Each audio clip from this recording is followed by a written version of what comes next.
Good afternoon, everyone, and welcome to the Leading Through Inflation Book Launch webinar. My name is Sean Mathena, and I will be your host. We might be able to take a few questions at the end of this, so make sure you put your questions into the chat window. Before I bring on Dr. Ram Charan, I wanted to give you a little bit of background on him. He graduated with his MBA and his Doctorate of Business Administration from Harvard. He served on the faculties of both Harvard Business School and Northwestern University until he started doing business consulting full time. He has been a consultant for over 40 years and worked with some of the largest companies in the world. Most notably, he worked with GE and Jack Welch in the 70s and 80s to help them with the inflationary environment back then. So he's uniquely qualified to discuss what is going on today. So without further ado, let's bring on Dr. Ram Charan. Good afternoon. Thank you, Sean. Thank you very much. I am deeply appreciative of the people attending this webinar. Your time is very valuable. And I also learned from your questions. I like to invite your questions as we go along or at the end. And if I cannot answer all of them, send them to me and I will respond to you. And so, Sean, let's get going because the inflation is real. This morning, the president of New York Fed clearly laid out that the inflation, particularly in America, will extend to 2024. It may not be 7%, it may not be 10%, it could be 5%. Luck favors the prepared. There's no doubt we're going to have recession in America. There's no doubt that inflation can extend even before 2024. In India, I'm very clear that the rate of growth may decline, but we will not have recession. But we must be prepared because we are a part of connectivity across the globe. And many of the factors that are causing inflation, that have caused recession or will cause recession, and that could create a stagflation. A stagflation is the worst thing. Europe right now is in a stagflation. That means higher prices and low demand. I've lived through it in Brazil, lived through it in the United States. This eats the psychology of the people. They begin to anticipate prices will rise. So they use their money and savings to buy ahead of time. And therefore, the psychology makes the inflation roll on the down street. That is no good because inflation, recession eats in the psychology of the people and it hurts the poor very badly. Let us talk about what we need to do. So, Ram, so in this inflationary environment, what are some of the most important things that we need to think about with regards to employees, customers, and suppliers within our businesses?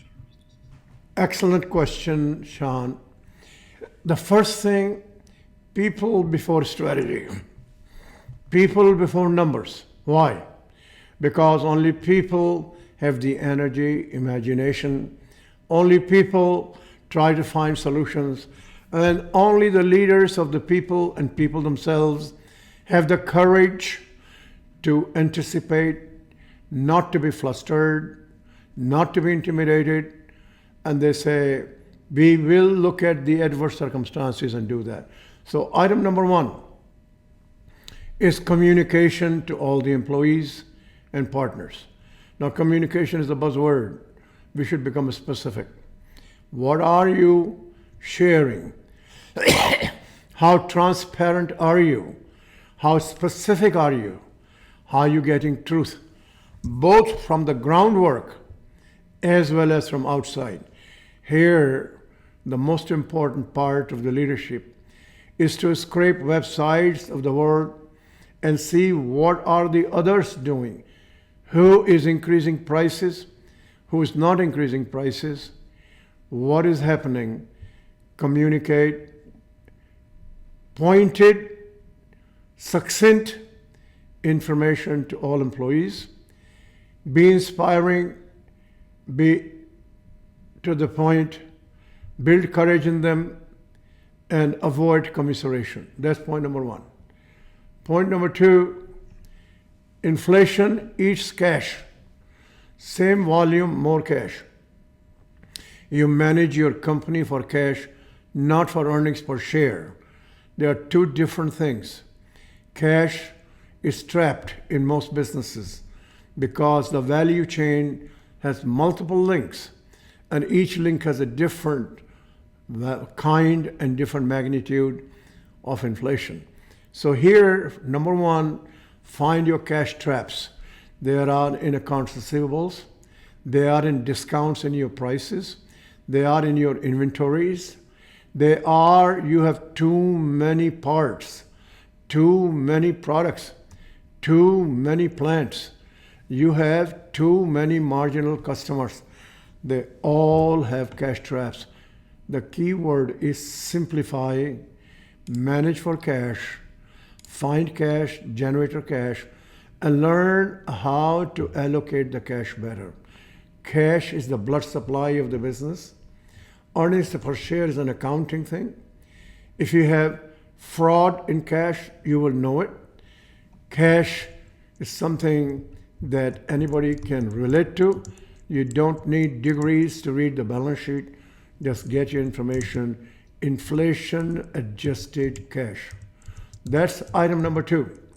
Item number three is you create a war room. If you don't have it, please consider.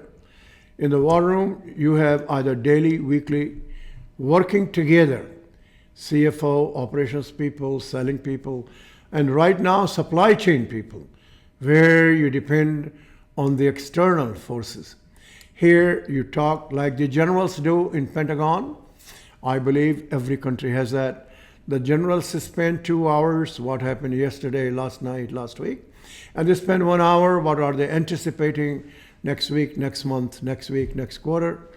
In the war room, the reason is that you have a discussion what the supply chain people are discovering, what the salespeople are discovering, and make a balanced decision.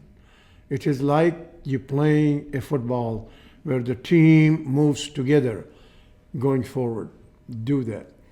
Number three, in many, many companies, you have the increase in costs.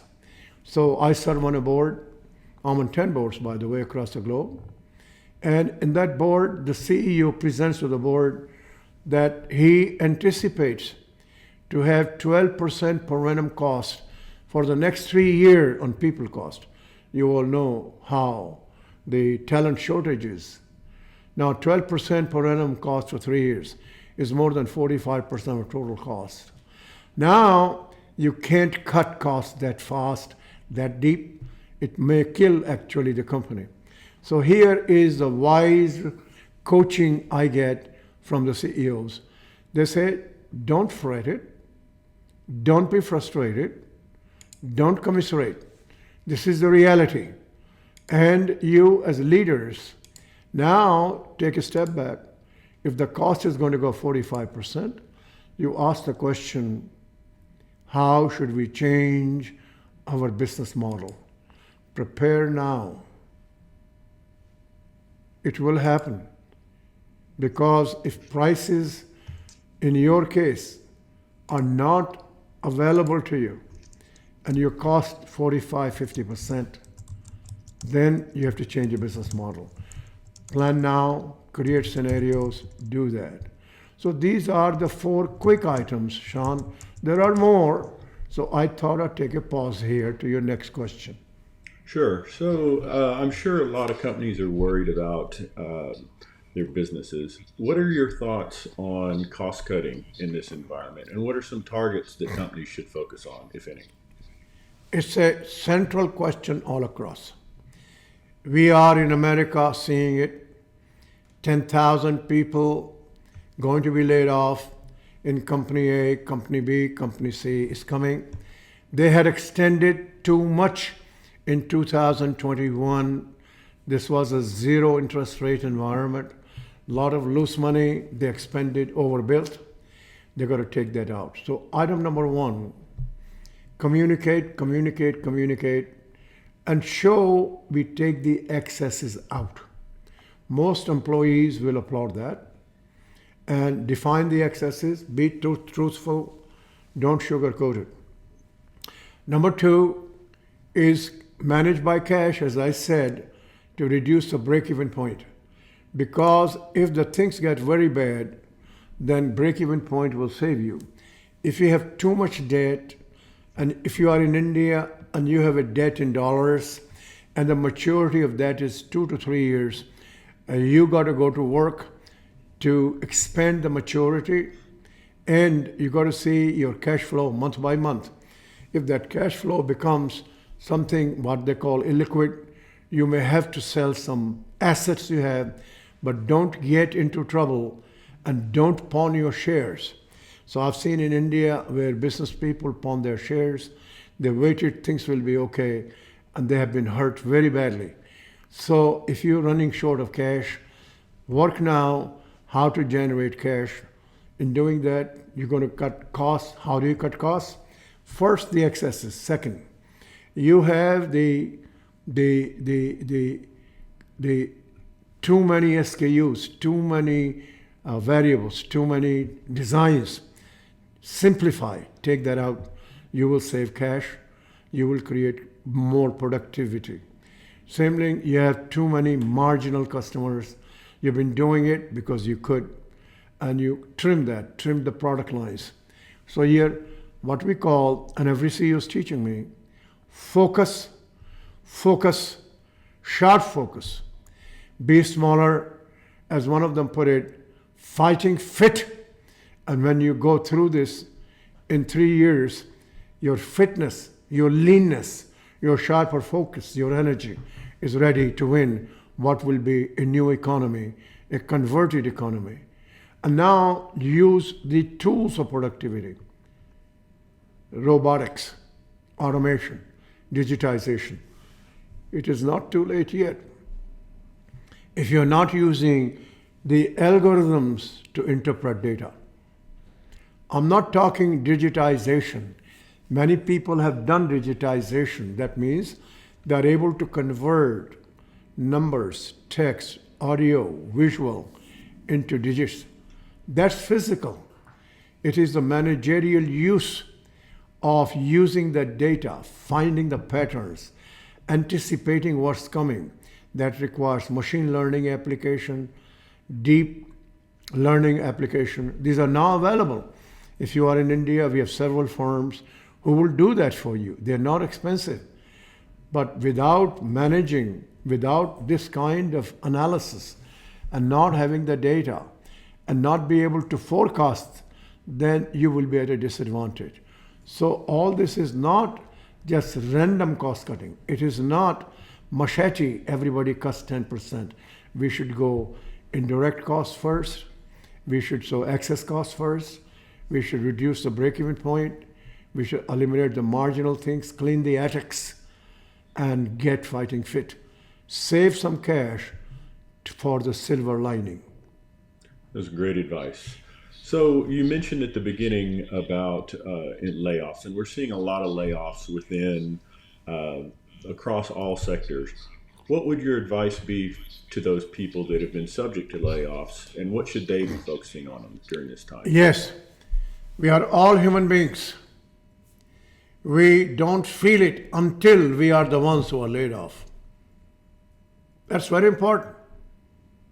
We have friends, we have relatives, empathy, but there's something more to it. The layoffs are being spurred by the Federal Reserve of the United States.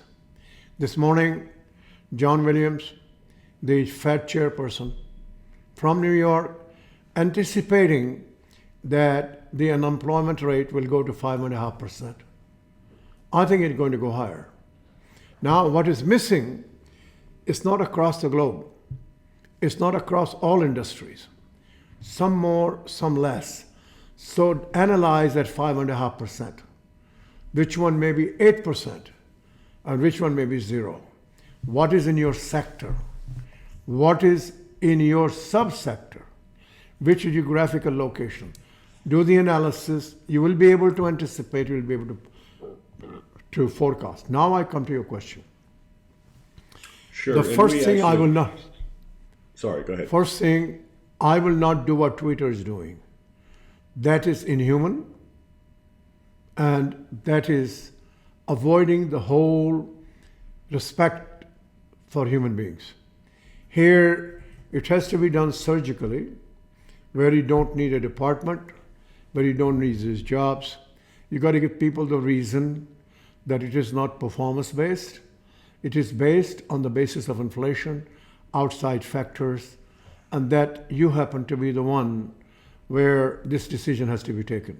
Now, those who are being laid off, what they do, number one is psychology. They got to come to terms. Friends, play whatever they play with, that it is not personal. It is one of those things that is being driven by outside drivers. Number two, they got to keep busy mentally. How do you do that? Today there is a lot of information available. Pick something to do, a project, a learning of a new tool, getting your friends in your area together and say what is new, what we can learn, and be ready when this thing is over. You are better than you were before. This is called sabbatical. Use this thing as a sabbatical of 3 years, 2 years, 1 year, and build your mind.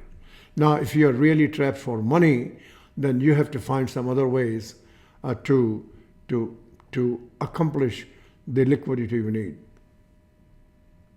Great. Thank you for that advice, Ram. You mentioned that you think that the unemployment rate could go higher. What do you see as the worst case scenario as far as how high interest rates will go and how low the stock market will go? Now here I'm talking the American context. The announcement by the chairman of Fed has said, and there is a concurrence on that, and I saw that myself in Brazil and in the USA in the 80s, 70s, that if you don't control inflation early, it will go for a longer period. And if the psychology of the people remains the old way, then it can become hyperinflation. That is the fear. So they, and I believe the Federal Reserve Chairman has announced it, that he has to bring the inflation down to a 2%, it could be 3, it could be 4, faster, better, quicker. So people begin to have faith that it will then begin to improve and they can begin to cut the interest rates. Now come to the point. We know for sure he's going to go to 4.5. I am saying if in June, July, it did not subside from 7.5% non-core to about 4.5%, he will go to 6%. He has said that he may have to increase the fund rates higher than inflation to bring this under control. That will happen. Perfect. And previously you wrote a great book called What the CEO Wants You to Know. And I know you have advice in the Leading Through Inflation book for several different roles. What is the one thing that you want CEOs out there to know about what they need to focus on during this time? Yeah. So CEOs have a lot of things to do. And it must go without saying, this is the time you judge a CEO regarding empathy and people. Not sitting in the office, going out mixing, going to the field, go down the line, interact with the consumers, observe it, show legitimately, truthfully the human side. Some fail. They're numbers guy. They think they can do everything from the office. That's a given.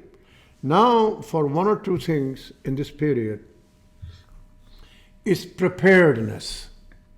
Create 2 or 3 scenarios. Give up the upside, prevent the downside, because if you don't have cash, the impact is very deep and negative. And prepare for the future. So what does it mean? Know the cash generation, cash usage, and cash allocation wisely, and determine the 2 or 3 most critical priorities. Repeat, and align the people to go forward. That's great advice. Great advice. So you ready to take some questions from Yes, the attendees? I'd love to hear. And Sean, I want you to repeat the questions as they come. Your voice is coming out extremely clearly. Okay. So the first question is from, and hopefully I get this name right, Dr. Manmohan Singh Resi. How do the lessons which you have suggested apply to small companies and startups? Yes, we'll take small companies first, startups second. I work with the small companies, and I work the smallest company today in America. Its revenues are $4 million. It's not 40, it's not billions, it's just 4 million. Small companies do not have resources. They have the intelligence, the guts, and the hard work. So the small company first have to think about whom are they supplying to, who is their customer, and how that customer is going to be. If it is B2B, what pressures are you going to have?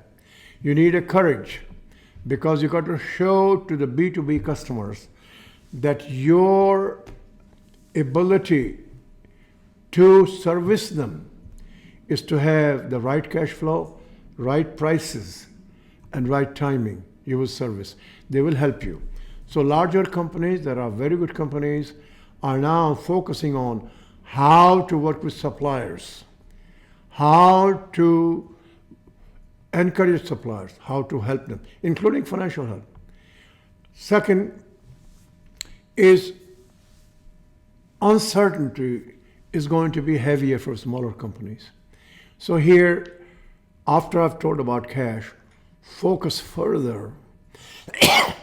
Your priority is not growth. Your priority is navigating through these adverse circumstances and have cash. Now go the other way, that you may be doing something so innovative that the larger companies who have cash will love to acquire you, will love to work with you, relate with you. This is the time to get the funding you need to have. Startups, I am dealing with them right now, even today, that startups have 2 major dilemmas, regardless of the adversity. One, is their proof of concept real, and is it scalable? If you don't have that, you can't get funding anymore. We got funding in 2020, 2021, 2022 on the promise what is going to come. Now the money is not easily available. The market values have gone down 50%, 60%, 80%. And the people who fund are waiting that until they see the sunshine, they don't want to take the risks during this period of hiatus. So here, the startup companies have to put number 1 priority for getting the funding and validating the proof of concept.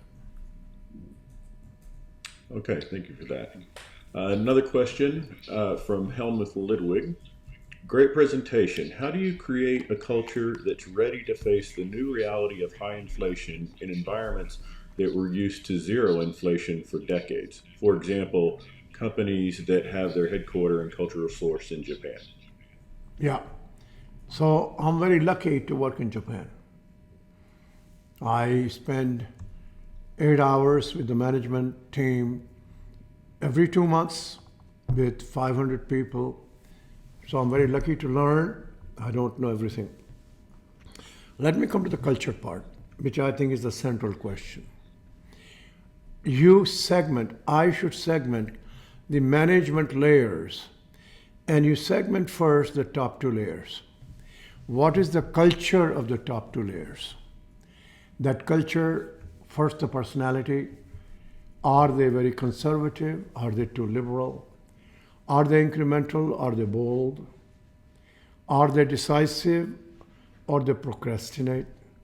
Are they internally oriented? Don't pay enough attention to outside. Are they risk takers or no risk takers? You define what is that culture of that group. Usually it's about 30 people. Of that, more usually is about 6 people at the top. Whatever their culture is goes down the line because people respond to the higher level people. Now, the decisions they make, should we expand? Should we change price? Should we get a license? Should we put some money that we might lose? Business decisions by the top 6, 7 people is the one that's going to decide about zero inflation or not. And that's what they need to see. And then their communication, repeat, and then see the culture of those decisions that drive. For example, pricing is a big decision. Who makes it? Where does it? Discounting. Who makes it? Where is it? Who decides the product? Is it the relevant price, relevant product, and so on. But some of those companies do very well in Japan.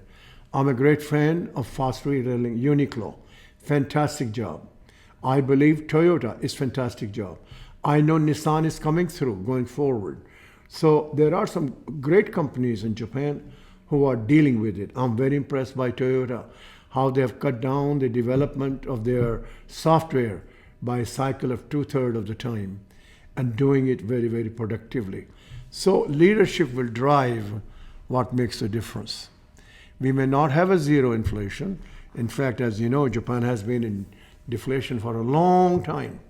But we have to see what policies come. Japan is very heavily export oriented to the United States, even though the total exports of the GDP are a low percentage, but very dependent on the United States. Okay. The next one is from Bahavan Panja. Says, Dr. Sharam, I have great memories of interacting with you at ET Masterclass in Mumbai in 2018. I am currently leading an entity in Europe. How long do you think the downturn will last? Some reports in Europe say it will not be as harsh as we initially thought. What are your thoughts? Yes, I do have thoughts. First, we should look at the drivers that will determine how deep, how long. First driver is the conflict, Russia and Ukraine. How long will it last? Don't know, but watch the early warning signals. What you do, you plan for the worst scenario in terms of how long it could come to terms, and they have a political solution. At this stage, I don't think anybody knows which way it is going to go. Number 2, that is plus the Crown Prince of Saudi and his relationship with President Putin is driving the energy flow. Now counteractions are happening. So Qatar is signing up from 2026 availability of energy. Other energy things are moving. Price of energy is going to be reduced. But exports from Germany and so on are going to be difficult to come back to the old level. And that has an impact on the economy. So look at these drivers and then look at the people who are making the decisions. I would watch very carefully whatever the chancellor, the Olaf Scholz is saying and doing will have a lot of impact how long this thing lasts and how they're forming the various policies like the fixed price for the oil to be purchased and so on. That will drive. Now, if you say I should speculate, I can't forecast. I would prepare, if I were operating in Germany, a 3-year plan and say by the end of third year, we should begin to see the democratic countries are now taking hold, made the initiatives, created psychological positiveness, and that we can begin to go forward on a positive track. Until then, wrestling. I hope it happens before 3 years. Watch those signals. And other things going to happen because we see the coalition coming out from global south. That's India, Thailand, Indonesia. All these people are coming in. Many of them have energy and so on, and food. So this coalition is going to emerge. Point, plan for 3 years. We could be wrong. Sleep well in terms of being ready. If you have to give up some upside, be it, but never caught in a liquidity trap. Okay. So I think we have time for one more question. So we have one from Sumitha. How can organizations prepare in advance for a recession or inflation that come every once in a while? Is there any means at all to plan rather than being just reactive? That's a very good question. First, learn about who precipitates recession. Recession is precipitated by the Reserve Bank, by the Federal. Recession is come when they mop the money supply, increase the interest rate. They have good reasons to do that. Recessions don't come on their own, they're man-made. Inflation have time lag. And here you look at the early warning signals.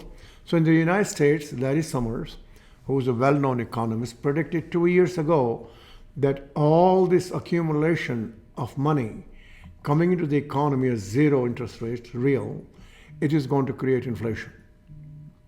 It's known fact, it happens. So you do have the early warning signals and you prepare for it and you see the scenarios are coming in. Right now, we know that number of companies in October last year begin to plan. They begin to see the data that which sectors are having shortages. Are those shortages going to create price increases? Many shortages were triggered by the supply chain issues. So they factor that, and they begin to factor that we go proactive and not reactive. My point is, even if it's not protective, you got to have your war room to be properly reactive, because there will be companies who will not make it. And there will be companies who are going to make it better because they have dry powder and cash, and they buy companies, they buy talent, and take advantage of it. Okay, and we have one more that just came in from Tim Balcom. How can the U.S. address housing affordability crisis over the next 18 to 24 months? To tell you the truth, I just don't know the answer because I'm not focusing there. Here we need to know more details, exactly what's happening. Second, housing lumps up across the United States may not be the best way. We got to go locality by locality, what that is. And then see what are some of the issues are. But I have no real answers for it because this one I'm not involved. So anything I tell you will be misleading. All right. So I know you've got a really busy today with the book launch. What are some of your final thoughts that you want to convey to our audience today? Number one, keep the dignity of people. Number two, we all have lived in our lives in adversity. We say we find information in adversity, and we have cool minds to say what are our options, which ones to go after, talk to the people, to the friends. If you get laid off, you say, okay, I've got time now. I'm going to get some new skills, new ways. If I have a cash problem, let me find out how do we do. Should we borrow back from 401k and so on? Do that. We have always navigated bad times. We did that in America 2008 and 9. In India, we are used to it. We have remembered the famines and all that. Courage, courage, and courage. Great. Thank you very much for your time today, Dr. Sharan. And if anyone didn't get an opportunity to ask their question, you can reach out to Ram Sharan on LinkedIn. And if you would like to have Ram come out to your business, You can also reach out to Cynthia Burr and get that scheduled. Thank you very much. Thank you. I value your time very highly. I hope you teach these items to 10 more people, multiply yourself, and bring people on the courageous path. Thank you. Thanks.